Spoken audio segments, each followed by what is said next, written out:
Hi, this is Shane Starr on a beautiful day in Irvine, California, on my lunch break at work, and that's my view. We are going to talk about polar functions today.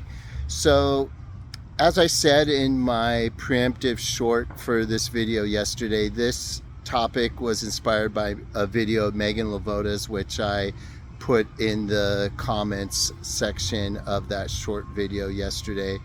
And my own take on the subject is a little more formulaic, and hopefully that's a good thing. So the question is, can a function that we are poorly skilled at best and maybe completely missing or absent with at worst actually be a superpower somehow? I think the answer is yes, and I think the secret comes with our third function, which is the same function with the opposite attitude as your polar function. So again, if you're not well versed in this, your polar function is the point of least resistance, your weakest function, and it is the same as your third function but with the opposite attitude. So if extroverted sensing is your third function, then your polar function would be introverted sensing. Now, when I say my solution to this question, which results in an affirmation of the question at hand, which is, can a polar function be a superpower? Can your absence of a function be a superpower? The secret is in your third function. I think we make up for our polar function with our third function, sprinkled with the flavoring of our creative or second function. That's how it works. How does that work? I'm going to explain right now. So let's just jump right into it. If we'll start with INFPs and INTPs. If you're doing socionics, you got to do the JP switch. That would be INFJs and INTJs, but we're using the more well-known four-letter term, so it's more easily understood by a greater number of people. So again, INFPs, INTPs, they have polar SE, extroverted sensing. That means, impact, force, that's what they're worst at. So how could this possibly be a superpower? Again, the secret is in that third function with a little bit of help from the second function. So I would say the super function here of these types is with non-forceful strategic fixes. In other words, why don't we try it this way instead of the grinding way we've been doing it?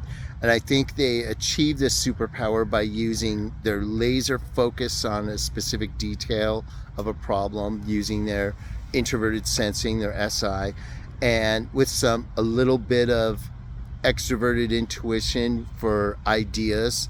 And they use that mix to strategically come up with a solution to a problem that would otherwise be met only with force or genuine physical effort. I think a good example, they do this with people, things, systems. I think the easiest example would be simply maybe something like moving furniture. So you have an INTP or an INFP friend helping you move, and you're like trying to get this couch through the door, pushing it, just going, damn it, I can't get this thing through, and you're just shoving it, and they'll say something like, why don't we try it this way? Let's turn it around and turn it into like an L shape and unscrew just the first two legs off and see if we can do it that way. They use that laser focus SI and their creative NE to come up with a non-forceful, non-physical solution. Now you can just work the couch and get it right through. Okay, so polar SE can be a superpower with utilizing SI with a little bit of NE creativity. Okay, moving on. ENTJs and ENFJs, same in MBTI and socionics. These guys have polar SI, introverted sensation. So this means basically they can never relax, they can never rest, they never stop to think. They might miss some details. They don't care about the details. They're big picture thinkers. Go, go, go. How could this be a superpower? What comes to mind is a quote from the Marines in the military. Not that I was ever a Marine, but my father was. And he used to say, we do the difficult things immediately. The impossible just takes a little longer. And that saying stuck with me. Oh, look, there's a bunny rabbit on the grass right there. Anyway, sorry about the little aside. But so how I think this lack of SI can be a superpower is that SE impact willpower mixed with a little bit of introverted intuition, focus, and vision, that can make for a powerful combination. So they don't have SI, but they will get something done no matter what. And that's their superpower. Because they lack SI, they just go, go, go. They won't stop. And it is true. They can get difficult things done in a much shorter time than anyone else. And like they say, the impossible just takes a little longer.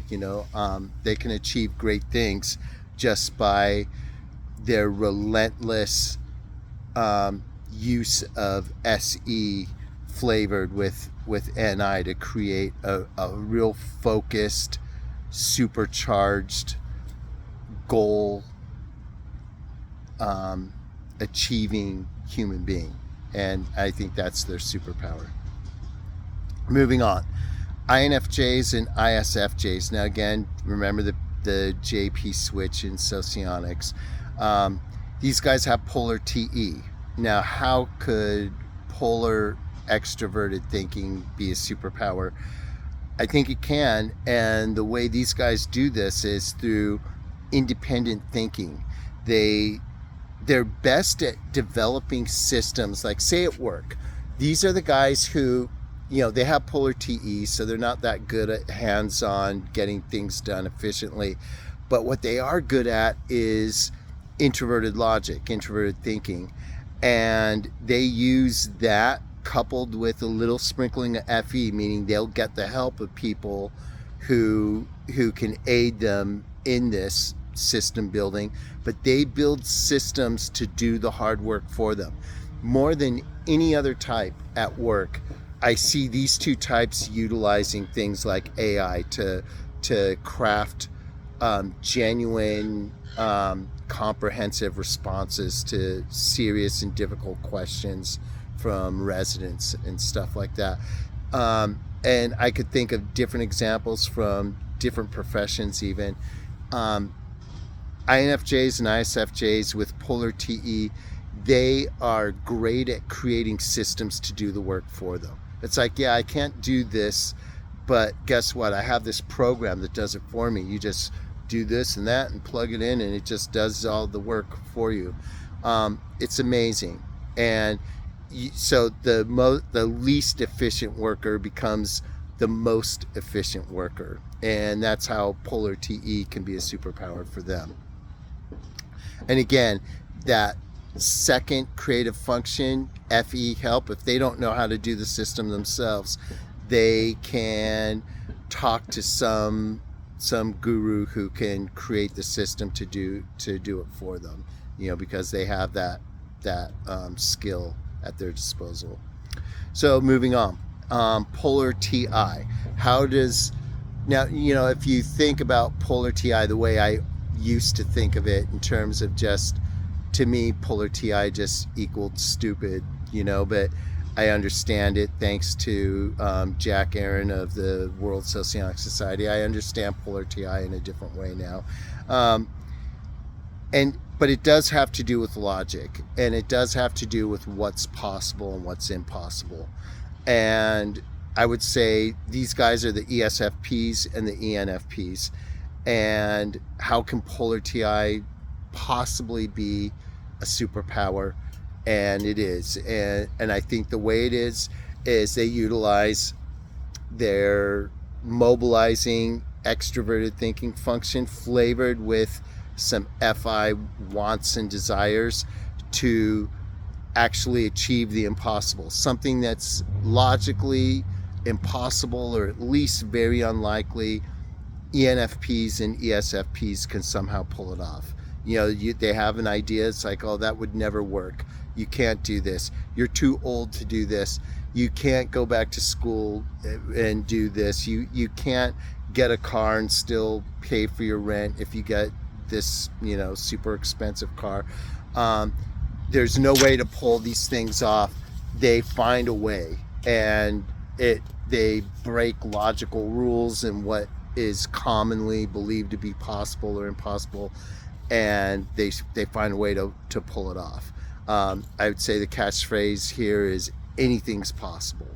Don't let anyone tell you you're not skilled enough or not educated enough or not old enough or too old or not in good enough shape or not the right person. These guys don't listen to logic. They just say, hey, that's what I want with their FI, and then they use their TE to just find a pragmatic way to make it work. Okay? That's their superpower.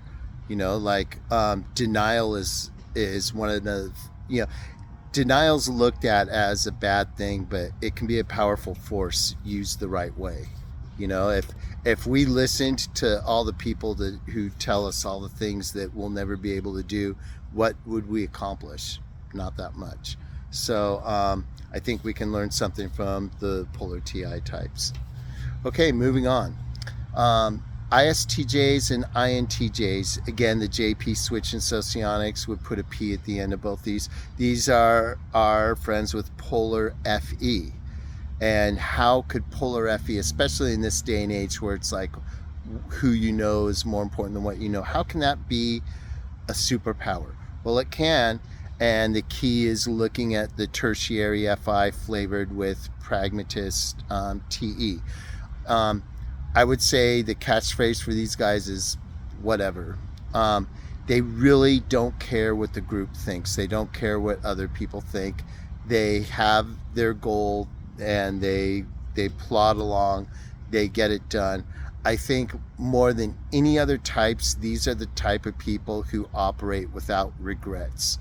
They really don't make social mistakes or say, oh, why did I say that? Why did I do that? They get it right the first time. Why? Because they're not worried about what other people think, so it's easier for them to get it right. When you care too much, there's a million ways to do it wrong, and there's only one way to get it right.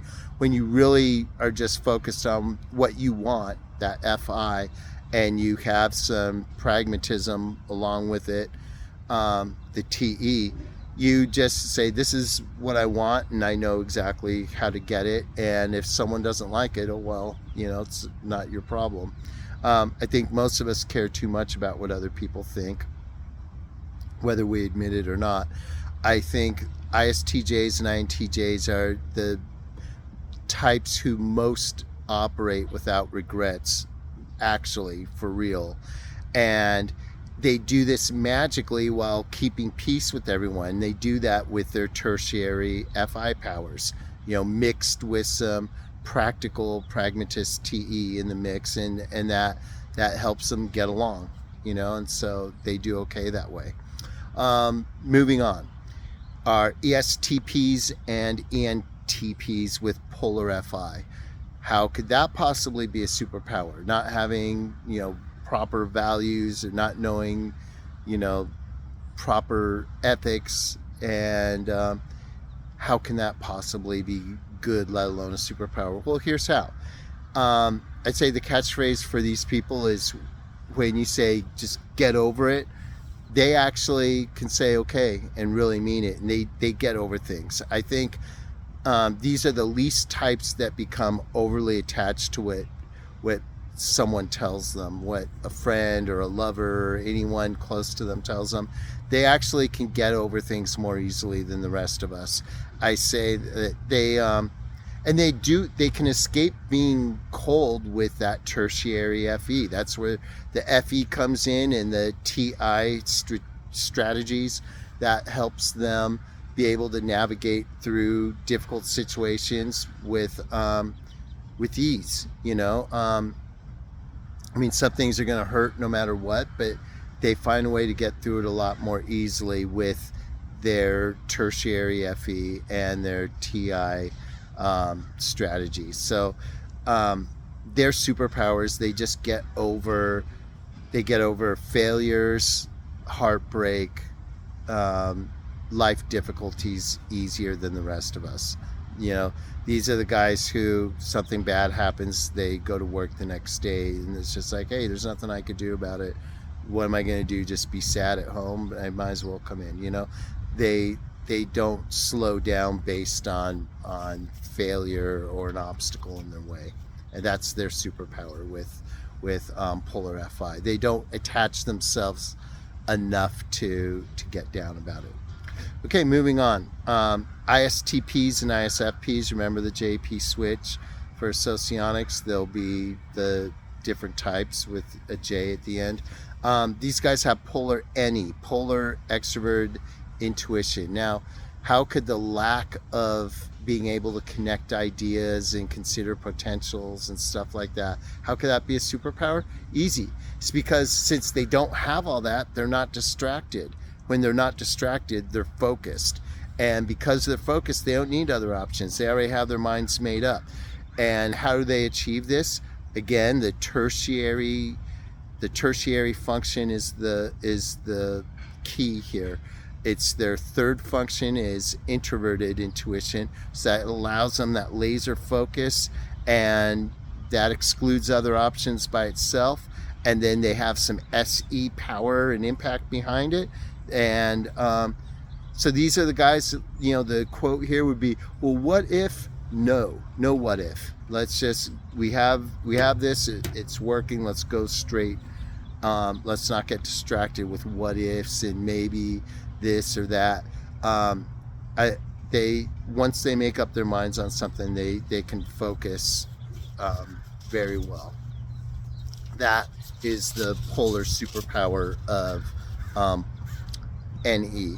Okay, last but not least are ESTJs and ESFJs, polar NI. Now, how could this possibly be a superpower?